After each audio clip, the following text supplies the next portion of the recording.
다 같이 우리 기도하심으로 목자 헬퍼 세미나 교육을 시작하도록 하겠습니다. 참 좋으신 아버지 하나님, 은혜와 사랑 감사합니다. 오늘도 귀한 하루 허락해 주시고 우리 목자 헬퍼들이 각자의 자리에서 하나님을 예배하며 나아갑니다. 하나님 말씀 가운데 말씀해 주시고 오직 그 말씀대로 순종하며 살아갈 수 있는 저희들 되게 해주시고, 또 세상은 무너지지만 교회는 하나님 말씀 가운데 세워진다는 사실을 기억하며 날마다 하나님의 말씀 안에 거할 수 있는 믿음의 성도들로 삼아 주시옵소서. 특별히 세상은 코로나로 인해 힘들고 어려운 상황 가운데 놓여 있습니다. 그러나 이 모든 것 하나님께서 가장 선한 길로, 좋은 길로 인도해 주신다는 사실을 기억하며 날마다 하나님이 기뻐하시는 삶을 온전히 올려드리는 믿음의 성도들이 되게 하여 주시옵소서. 모든 것 주님 앞에 감사드리오며 이 모든 말씀 예수님의 이름으로 기도하옵나이다. 아멘. 여러분 잘 지내셨습니까? 다행히도 2.5단계로 안 올라갔습니다. 여러분 계속해서 기도해 주셨으면 좋겠고요. 늘 말씀드렸지만 이 목장 예배 들으실 때 오픈 질문, 여러분들이 질문을 좀 적으셔서 나누시면 좋을 것 같아요. 지난주에 나누었던 말씀 가운데 깨달았던 것, 또 하나님이 말씀하셔서 그렇게 어떻게 살아왔는지 여러분들이 좀 나누시고 그리고 말씀 나누는 시간 가지셨으면 좋겠습니다. 이제 그런 것 같아요. 이 비대면 예배도 그렇고 비대면 모임도 그렇고 이것이 활성화를 할 수밖에 없는 그런 시대가 왔습니다. 그래서 우리가 만약에 모일 수 없으면 비대면으로라도 목장 모임이 지속이 되어야 합니다. 그래서 각 목장들이 비대면으로 모일 수 있도록 그렇게 좀 최선을 다해 주시면 감사하겠습니다. 자, 오늘 지난주에 말씀 나눈 것처럼 세상은 무너지지만 교회는 세워집니다 라는 제목의 말씀을 드렸는데요. 첫 번째 질문 보시면 다니엘이 꾼 꿈에서 큰 신상이 상징하는 것은 무엇입니까? 라고 묻고 있습니다. 본문 31절을 보면요, 왕이여 왕이 한 큰 신상을 보셨나이다. 그 신상이 왕의 앞에 섰는데 크고 광채가 특심하며 그 모양이 심히 두려우니 라고 이렇게 말씀하죠. 신상의 특성을 이야기하는데요, 큰 신상이 아주 컸다라고 이야기하죠. 그리고 그 신상이 광채가 특심하고 광채가 아주 번쩍번쩍 빛이 나는 그런 신상이었음을 이야기하고 있습니다. 그리고 그 모양은 심히 두려울 정도로 상당히 크고 두렵게 무섭게 생겼다라고 이렇게 말씀을 하고 있죠. 그 신상의 특징에 대해서 간단하게 묘사하고요. 그리고 나서 그 신상이 어떻게 구성이 되어져 있는지 32절에 35절에 나와 있는데요. 보시면 이렇게 말씀합니다. 그 우상의 머리는 정금이요, 가슴과 팔들은 은이요, 배와 넓적다리는 노시요, 그 종아리는 철이요, 그 발은 얼마는 철이요, 얼마는 진흙이었나이다. 또 왕이 보신즉 사람의 손으로 하지 아니하고 뜨인 돌이 신상의 철과 진흙의 발을 쳐서 부서뜨림에 때에 철과 진흙과 놋과 은과 금이 다 부서져 여름 타작마당에 겨같이 되어 바람에 불려 간 곳이 없었고 우상을 친 돌은 태산을 이루어 온 세계에 가득하였나이다 라고 이렇게 말씀합니다. 나중에 더 자세하게 말씀드리겠지만 신상의 머리가 금으로, 또 가슴과 팔은 은으로, 또 배와 넓적다리는 놋으로, 종아리는 철로, 그리고 발은 철과 진흙으로 되어 있었다라고 이렇게 이야기합니다. 그런데 한 돌이 날아와서 신상의 그 철과 흙으로 된 발을 쳐서 부서뜨렸다라고 말씀하죠. 완전하게 다 부서져 내렸음을 이야기합니다. 이것이 마치 타작마당의 겨와 같이, 타작에서 겨를 이렇게 여러분 걸러내잖아요. 그래서 옛날에 우리나라 같은 경우는 이렇게 키라 그러나요? 그걸로 이렇게 까부른다 그러죠. 이렇게. 그래서 바람에 모든 가벼운 것들은 다 날아가게 되는. 근데 그것처럼 이 신상이 완전히 다 사라져 버리고 말았다라고 말씀합니다.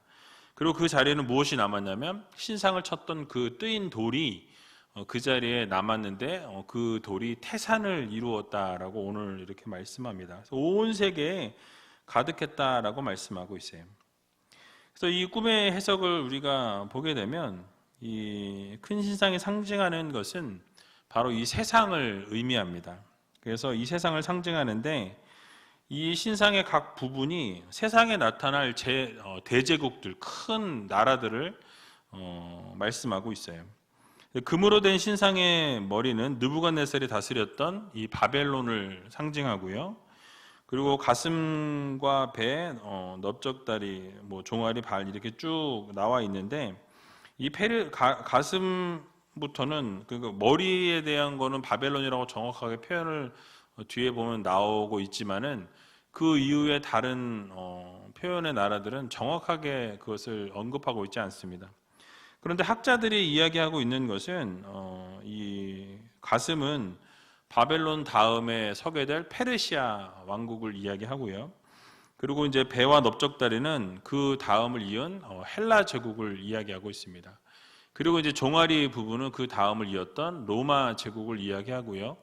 그 이후에 발에 이제 철과 여러 나라들은 각 세상의 모든 나라들을 상징하는 것으로 이해합니다. 주목해 보아야 될 것은 각 재료들이 각각 다른 재료들로 구성이 되어 있었다라는 사실이에요. 근데 위에서부터 아래로 내려갈수록 설교할 때도 말씀드렸지만 재료의 질이 어떻게 보면 떨어지는, 금보다 은이, 은보다 노시, 그보다 또 철이, 진흙이 이렇게 질적으로 낮아진 모습으로 변해가는 것을, 저급해져 가는 것을 우리가 볼 수 있습니다. 근데 이걸 들으면서 어떤 분들은 그 말에 동의하지 않을 수 있어요. 근데 이 세상은 계속해서 변하지만 가치가 저급해져 간다라는 거죠. 그러니까 과학은 발전하고 문명은 더 발달하지만은 사실은 그 진보를 이루는 가운데서 도덕적인 면에서, 도덕적 가치의 면에서 과거에 비해서 더 저급해지게 되고, 어떤 문학이나 음악이나 어떤 예술 작품이나 이런 부분에 있어서는 이 고전적인 옛날에 만들었던 어떤 그런 부분들을 현대 오늘날에서는 그것을 뛰어넘지 못하는, 따라가지 못하는 그런 일들이 발생하고 있음을 우리들에게 교훈해 주고 있습니다.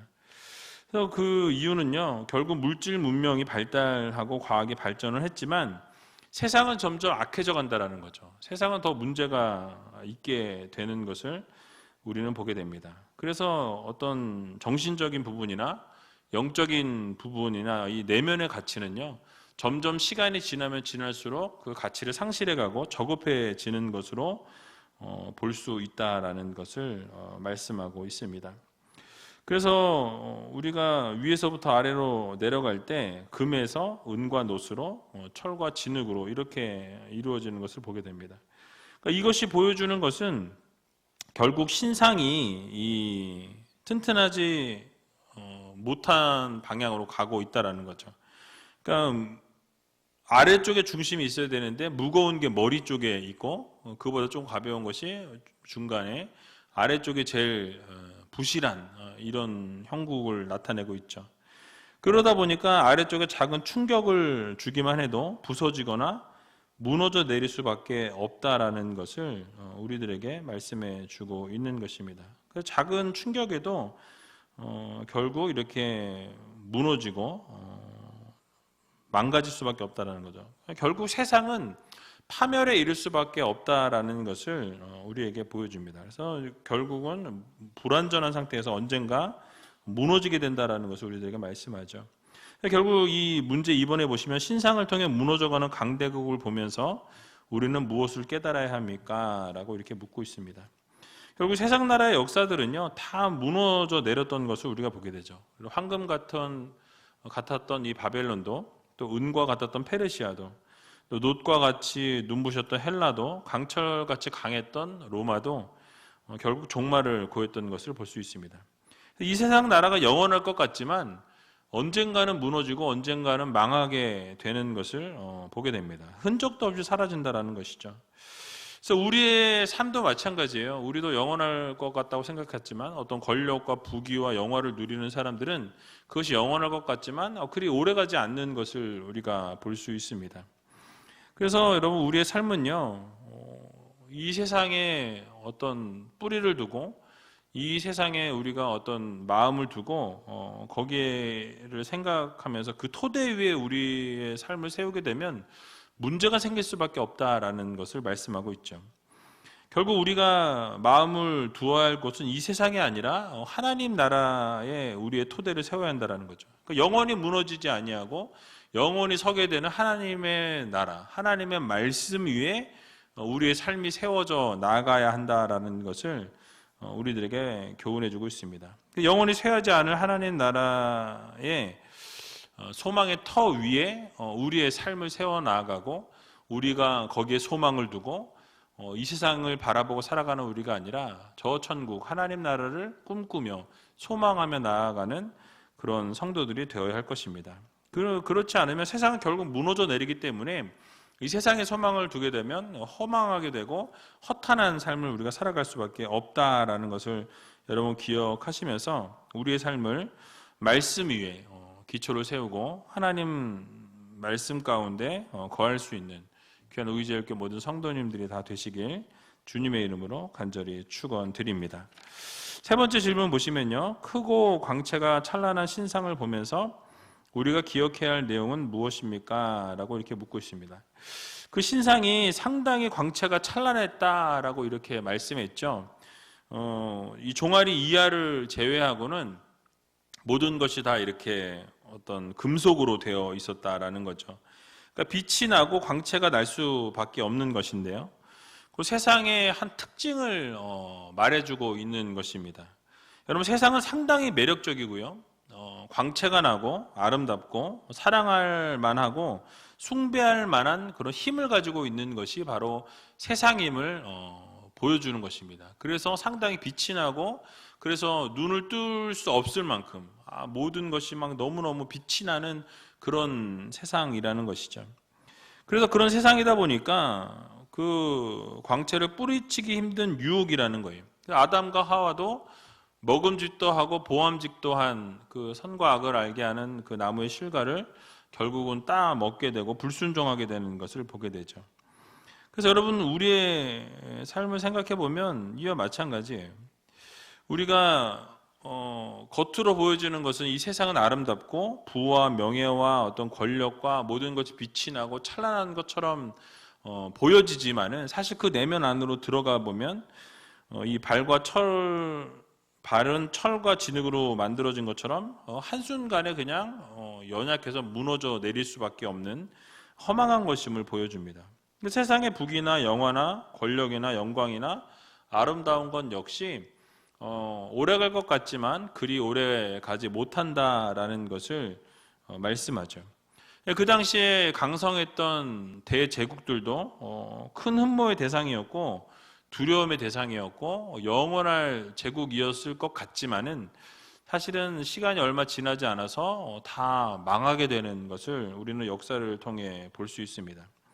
그래서 대단해 보이고 찬란하고 아름다워 보이지만은 사실은 허울 뿐이고 허망하고 무가치하고 어리석은 것에 지나지 않는다라는 것을 우리가 기억하면서 이 믿음의 성도들이 무엇을 사모해야 하는지 반드시 기억해야 합니다. 우리가 사모해야 할 대상은 오직 하나님밖에 없다라는 거예요. 예수 그리스도께서 우리의 흠모의 대상이고 우리가 두려워해야 하는 대상이고 우리가 사랑해야 할 대상이라는 것을 반드시 기억해야 할 것입니다.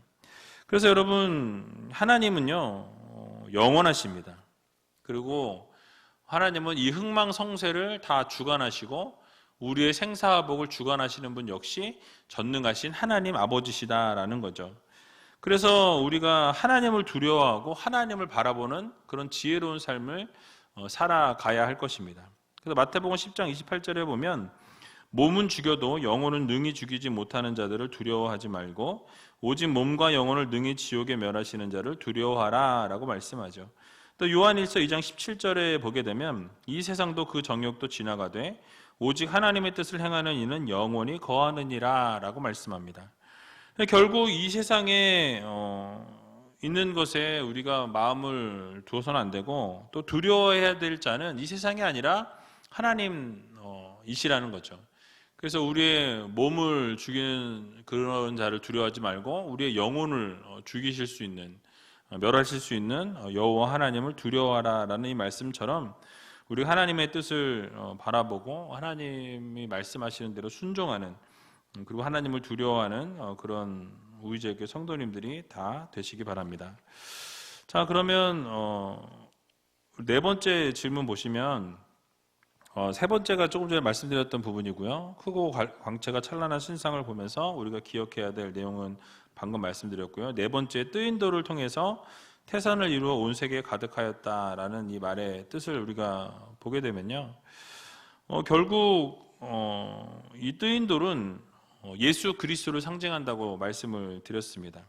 그래서 우리 주님께서 이 세상에 오실 때 구원자로 우리를 구원하기 위해 땅 가운데 오셨지만은 동시에 재림하시면서 심판주로 오신 주님이십니다.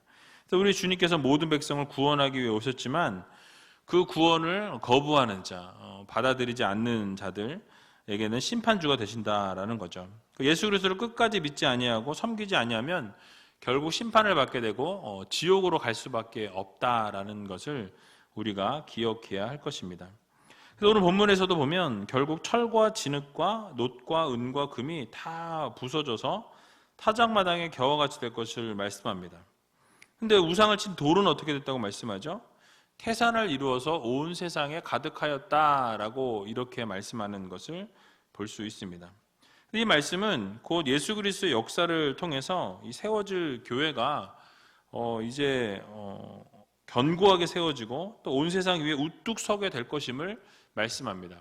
왜냐하면 교회는 하나님의 교회이기 때문에 그래요. 하나님께서 교회를 세우시고 하나님께서 교회를 보호하시고 날마다 교회의 공동체를 하나님이 지키시고 인도하신다라는 것을 우리가 기억해야 할 것입니다. 그래서 결국 예수 그리스도를 섬기는 교회는 영원할 것이다 라는 것을 우리들에게 말씀하죠. 그러니까 세상은 무너져 내리고 무너져 가지만 결국 하나님의 교회, 힘들고 어려운 일들이 있고 또 겁박하고 세상은 계속해서 힘들게 하고 어렵게 하는 것이 교회입니다. 그러나 그 교회를 하나님이 붙드시고 온 세상의 희망은 오직 교회에 있다는 것을 우리가 반드시 기억해야 할 것입니다.